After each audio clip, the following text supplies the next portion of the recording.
Halo teman-teman, kami dari SMA Negeri 4 Maluku Tengah, kelas 11 MIA, khususnya kelompok 1. Untuk mata pelajaran fisika, kami akan menampilkan karya kami dalam pembuatan video dengan materi hukum Pascal. Dengan nama-nama kelompok kami: 1. Olga Mail, 2. Friska Sapulete, 3. Herman Silatu, 4. Handi Nikyulu, 5. Leonard Matulesi. Kami dari kelompok 1 dengan materi hukum Pascal. Hukum Pascal ini terdiri dari pengertian, rumus, soal, serta pembahasan dan manfaat. Kita masuk dalam pengertian hukum Pascal. Hukum Pascal adalah salah satu hukum fisika yang berlaku di dalam fluida statis.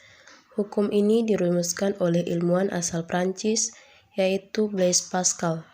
Hukum Pascal menyatakan bahwa tekanan yang diberikan pada suatu fluida di ruang tertutup akan diteruskan sama besar ke segala arah. Kita masuk dalam bunyi hukum Pascal.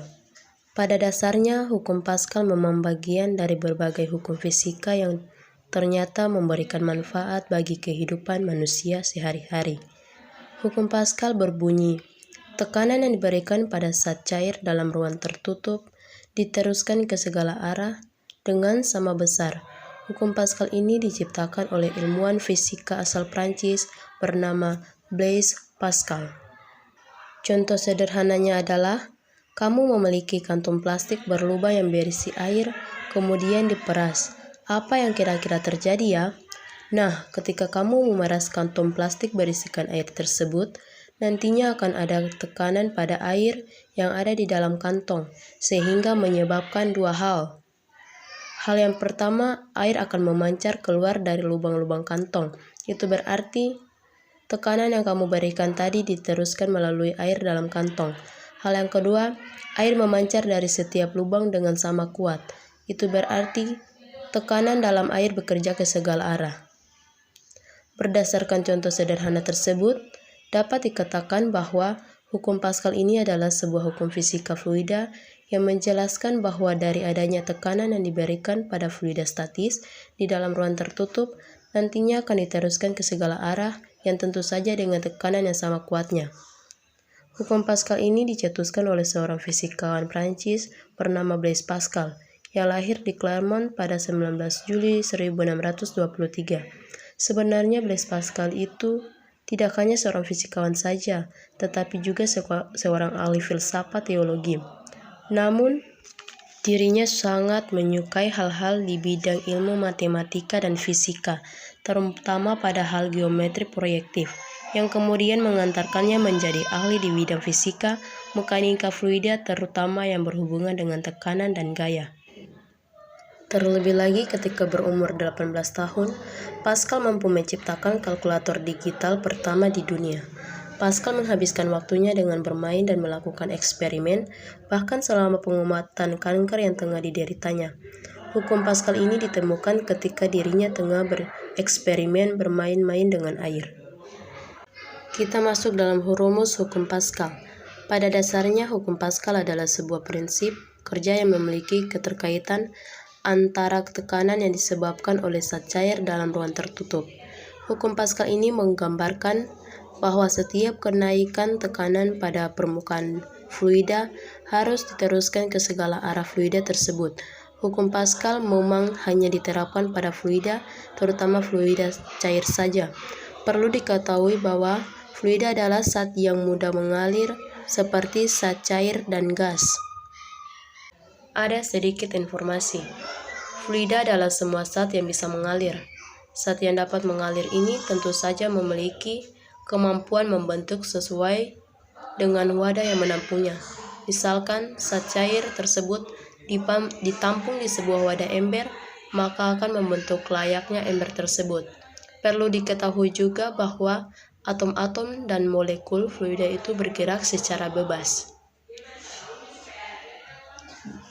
Dalam hal ini, fluida memiliki beberapa jenis, yakni fluida statis dan fluida dinamik.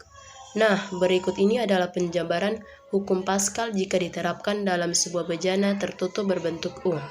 Dan ini merupakan gambar sebuah bejana tertutup berbentuk U beserta rumusnya. dan keterangan rumusnya. P1 atau tekanan pada penghisapan pertama dengan satuannya Newton per meter kuadrat. P2 atau tekanan pada penghisapan kedua dengan satuannya Newton per meter kuadrat. F1 atau gaya pada penghisap pertama dengan satuannya Newton. F2 atau gaya pada penghisap kedua dengan satuannya Newton. A1 atau luas pada penghisap pertama dengan satuannya meter kuadrat, dan A2 atau luas pada penghisap kedua dengan satuannya meter kuadrat. Maka perhatikan kembali gambar bejana tertutup berbentuk U itu. Maka akan terlihat bahwa terdapat dua penampang penghisap. Misalkan luas penampang penghisap pertama adalah A1, sementara luas penampang penghisap 2 adalah A2. Maka keduanya akan menjadi A1 sampai A2, apalagi jika penghisap 1 diberi gaya F ke bawah, maka saat cair yang berada di dalam bejana tersebut akan mengalami tekanan atau P menjadi F1 per A1. Berdasarkan hukum Pascal, tekanan atau P nantinya akan diteruskan ke segala arah dengan sama besarnya ke penghisap kedua.